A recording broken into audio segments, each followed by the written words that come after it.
Global debt just hit $305 trillion. Let that number sit for a second. It is a number so large the human brain essentially treats it as fiction. It's 3 times the size of the entire global economy. If you took every single product, every service, every barrel of oil, and every hour of labor produced by every human being on Earth this year, and you sold it all, you would still only pay off a third of the tab. But here's the paradox, the glitch in the matrix. If the world owes $305 trillion, who do we owe it to? We don't trade with Mars. There's no intergalactic bank of Jupiter sending us overdue notices. We owe it to ourselves, which sounds harmless.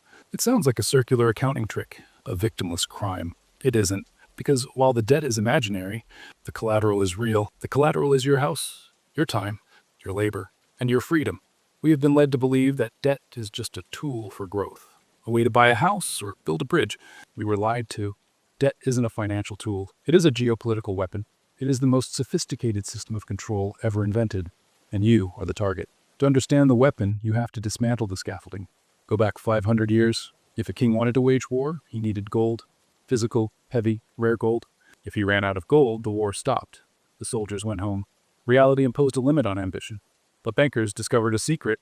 They realized that people rarely asked for their gold back all at once. So they started issuing receipts for gold they didn't have.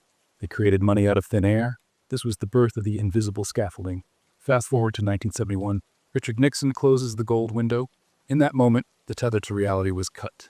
Money stopped being an asset. Money became a debt instrument. Look at a dollar bill. Look at a pound note. It is a promissory note. It is a promise to pay. But to pay what? Another note.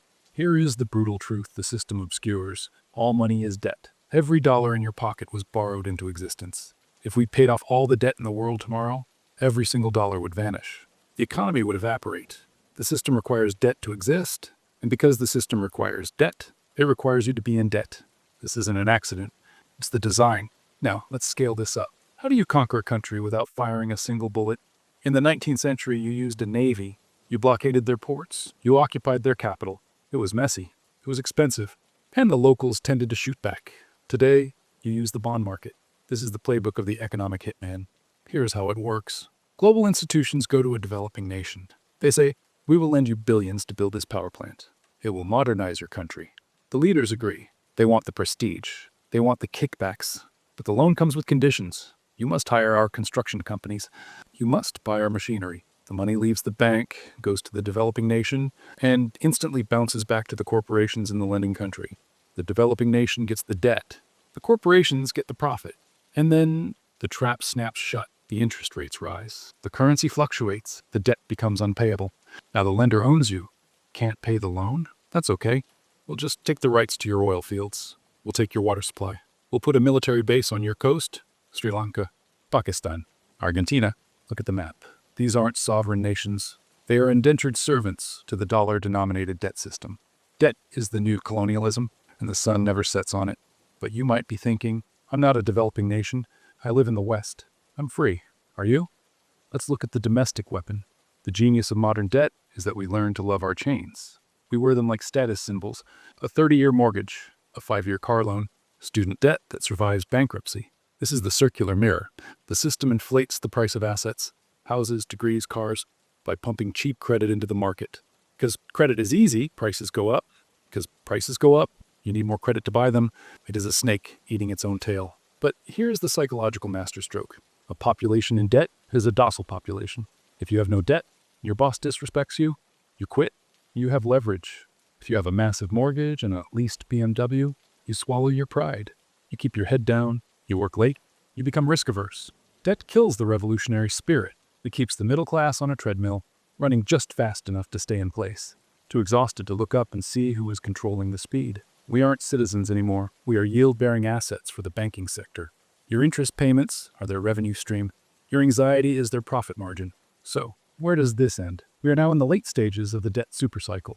Governments are trapped. The United States government pays more on interest, just the interest, on its debt than it spends on its entire military. Think about that. The most powerful military machine in history is now cheaper than the cost of servicing the past. They have 2 choices. Choice A, default. Tell the world we aren't paying. This triggers a global collapse. Supply chains break. Chaos. No politician will choose this. Choice B, inflate it away. Print more money to pay the old debt. They will always choose B. This is why your groceries cost more. This is why you can't afford a home. Inflation isn't a force of nature. It isn't Putin's price hike or corporate greed. Inflation is a slow-motion default. It is the government stealing value from your savings to pay for their own mistakes. They are diluting your labor to keep the scaffold from collapsing. It's a transfer of wealth from the prudent to the profligate, from the worker to the asset holder, and they are counting on the fact that the average person doesn't understand the math. This sounds grim, I know, but there is power in seeing the bars of the cage. Once you understand that debt is a weapon, you stop pointing it at yourself, you stop playing their game.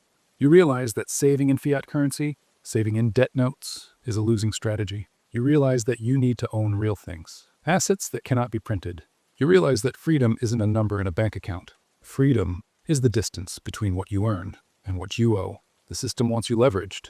It wants you fragile. The most rebellious act you can commit in a debt-based society is to be solvent, to owe nothing. Because when you owe nothing, you are the only thing the system fears. You are a free man,